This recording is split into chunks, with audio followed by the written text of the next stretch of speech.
Perkenalkan, nama saya Dewi Putri Baru, saya dari kelas PJKR 4D Stambuk 2019, NIM saya 61933110003. Jadi di sini saya ingin menjelaskan tentang soal UAS strategi pembelajaran Penjas. Soal yang pertama ialah strategi mengajar pendidikan jasmani saat ini trennya adalah berpusat pada siswa. Jelaskan yang dimaksud mengajar dengan berpusat pada siswa.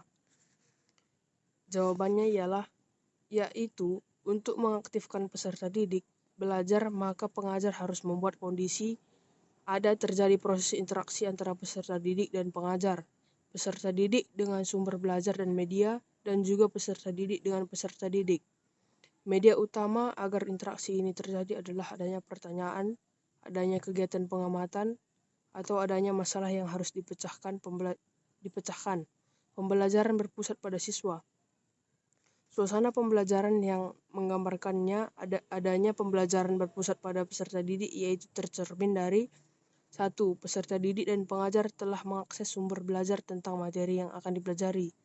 Yaitu di sini di mana peserta didik harus terlebih dahulu membaca atau mempelajari materi yang akan dipelajarinya keesokan harinya di sekolah. Jadi pada saat nanti pembelajaran dimulai di sekolah atau di dalam kelas, peserta didik sudah tahu apa-apa saja materi yang akan mau dipelajari.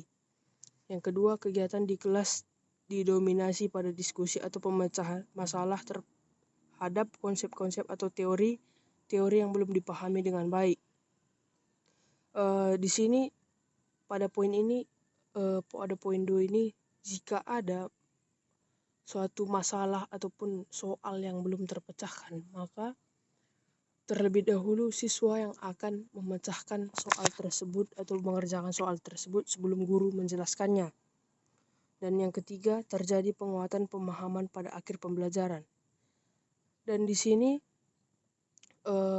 yang dimaksud dengan poin 3 ini yaitu siswa menyimpulkan atau memberikan pendapatnya mengenai pembelajaran pada akhir pembelajaran sebelum guru yang menyimpulkannya. Jadi siswa terlebih dahulu memberikan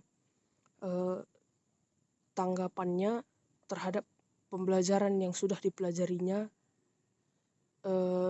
di dalam kelas. Kemudian setelah siswa menjelaskannya, maka guru akan menyimpulkannya.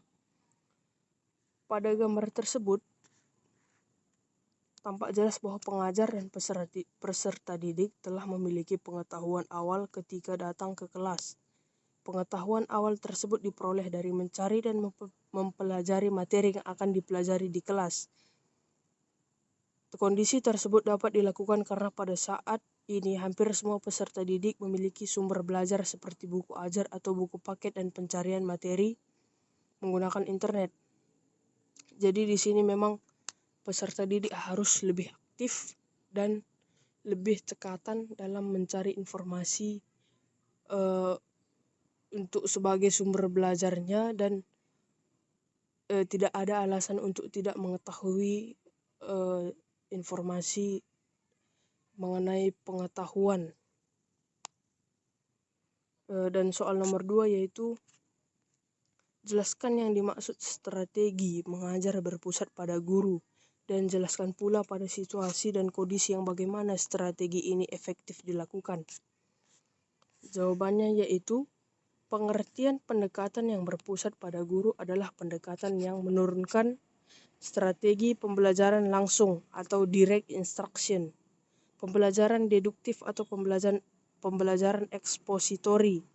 Pada strategi ini peran guru sangat menentukan baik dan dalam pilihan isi atau materi pelajaran maupun penentuan proses pembelajaran.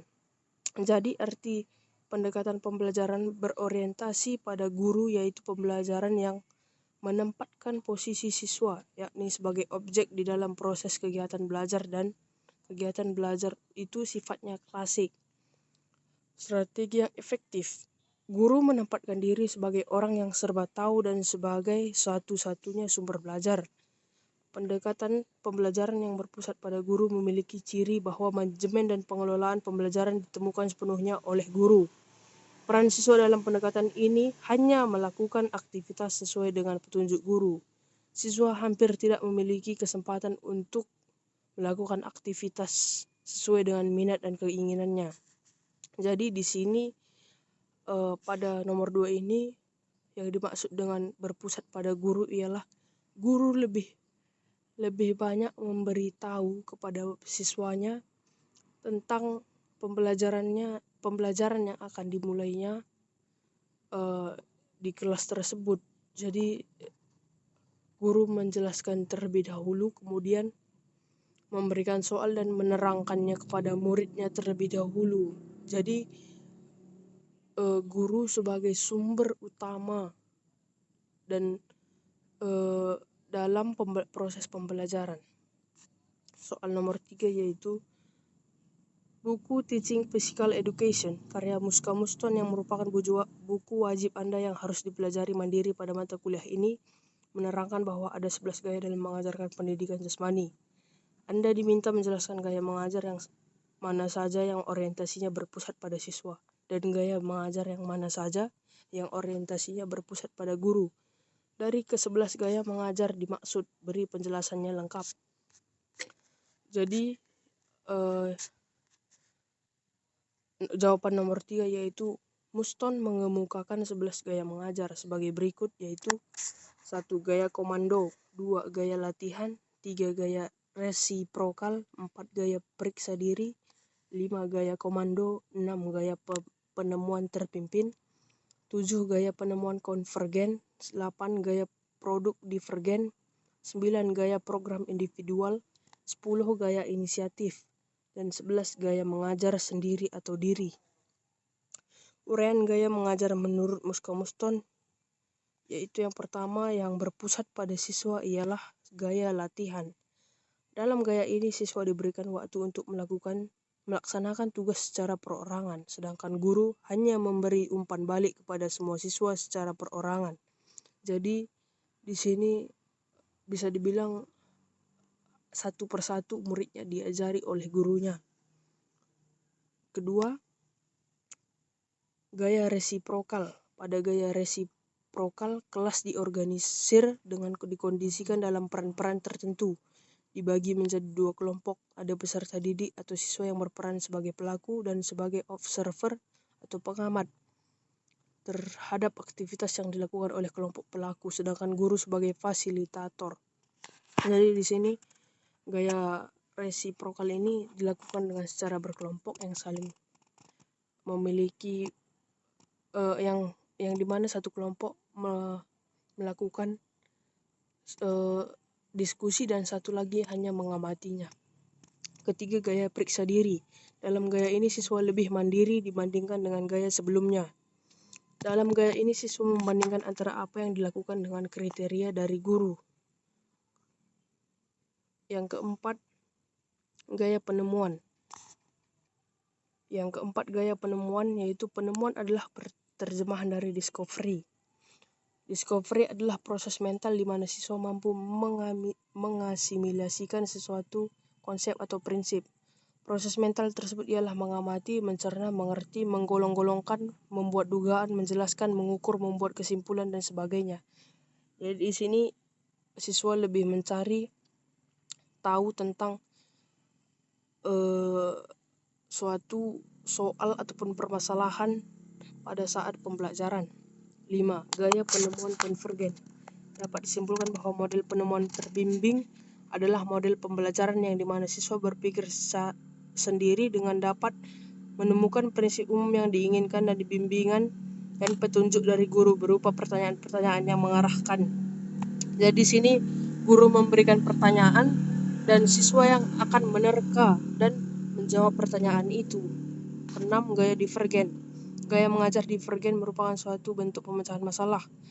Jadi di sini siswa memperoleh kesempatan untuk mengambil keputusan mengenai suatu tugas yang khusus di dalam pokok bahasan. Seperti mencari jawaban. Misalnya guru memberikan soal matematika dan siswa yang akan mencari jalan untuk mendapatkan jawabannya. 7. Gaya program individual. Tujuan gaya ini adalah untuk merancang, mengembangkan, dan menampilkan serangkaian tugas yang disusun ke dalam program pribadi dengan berkonsultasi dengan guru. Di sini, siswa memilih topik dan mengidentifikasi pertanyaan, mengumpulkan data, mencari jawaban, dan menyusun informasi. Siswa bisa memilih area tema umum dan 8 gaya inisiatif siswa. Tujuan gaya ini adalah agar siswa mampu menginisiasi atau memprakarsai pengalaman belajarnya, merancangnya, menampilkannya, dan mengevaluasinya bersama-sama dengan guru berdasarkan kriteria yang telah disepakati sebelumnya. 9. Gaya melatih diri. Gaya ini memberikan siswa kesempatan untuk membuat keputusan maksimal tentang pengalaman belajarnya tanpa adanya campur tangan langsung guru. Gaya ini sangat jarang digunakan di sekolah. Jadi di sini siswa melatih dirinya untuk mengambil keputusan. Dan gaya yang berpusat pada guru ialah 1. Gaya komando adalah pendekatan pengajaran atau mengajar yang paling bergantung pada guru. Tujuannya itu penampilan yang cermat. Guru menyiapkan semua aspek pengajaran dan ia sepenuhnya bertanggung jawab dan berinisiatif terhadap pengajaran dan memantau kemajuan besar dari perkembangan siswanya. Pada dasarnya gaya ini ditandai dengan penjelasan, demonstrasi, dan latihan. Jadi di sini guru sangat berperan penuh dalam gaya komando ini dalam proses belajar mengajar di kelas. Dan gaya yang kedua berpusat pada guru ialah gaya inklusi. Pada gaya inklusi, guru berperan sebagai pembuat keputusan dalam perencanaan, sedangkan peserta didik menentukan pilihan terhadap kelompok, kegiatan, dan pelaksanaan dan evaluasi. Jadi di sini guru hanya menjadi sebuah atau seseorang yang mengambil keputusan, yang dimana peserta didik membentuk kelompok untuk melakukan kegiatan dan guru yang akan menyepakatinya. Soal nomor 4 yaitu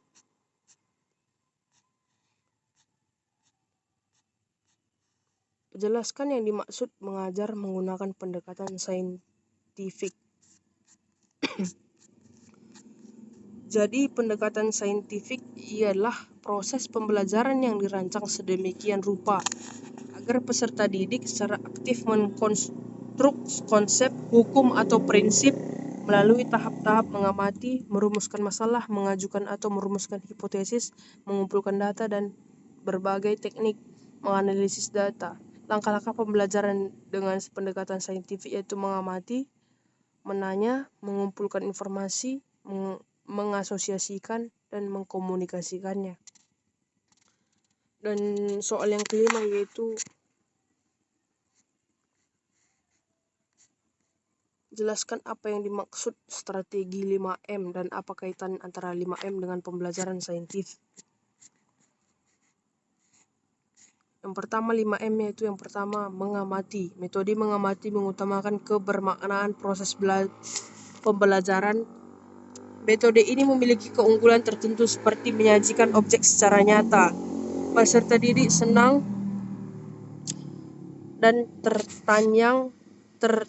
tertantang dan mudah pelaksanaannya. Metode ini mengamati sangat bermanfaat bagi pemenuhan rasa ingin tahu peserta didik. Jadi di sini peserta didik hanya mengamati dan memiliki rasa ingin tahu yang tinggi. 2. Menanya. Guru yang efektif mampu menginspirasi siswa peserta didik untuk meningkatkan dan mengembangkan ranah sikap, keterampilan, dan pengetahuannya. Pada saat guru bertanya, pada saat itu pula guru membimbing atau memandu peserta didiknya belajar dengan baik.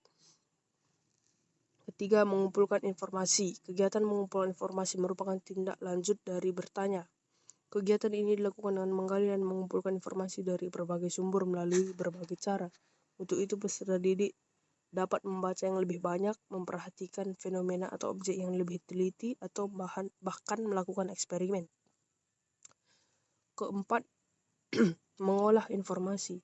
Kegiatan mengasosiasi dalam pembelajaran sebagaimana disampaikan dalam Permendikbud nomor 81A tahun 2013 adalah memproses informasi yang sudah dikumpulkan, baik terbatas dari hasil kegiatan mengumpulkan atau eksperimen maupun hasil dari kegiatan mengamati dan kegiatan mengumpulkan informasi. 5. Mengkomunikasikan. Pada pendekatan saintifik, guru diharapkan memberi kesempatan kepada peserta didik untuk mengkomunikasikan apa yang telah peserta didik pelajari. Kegiatan ini dilakukan melalui menuliskan atau menceritakan apa yang ditemukan dalam kegiatan mencari informasi, mengasosiasikan, dan menemukan pola. Di sini para guru akan memberikan kesempatan kepada siswa untuk mengkomunikasikan mengenai pendapat ataupun suatu hal yang siswa tahu. Demikian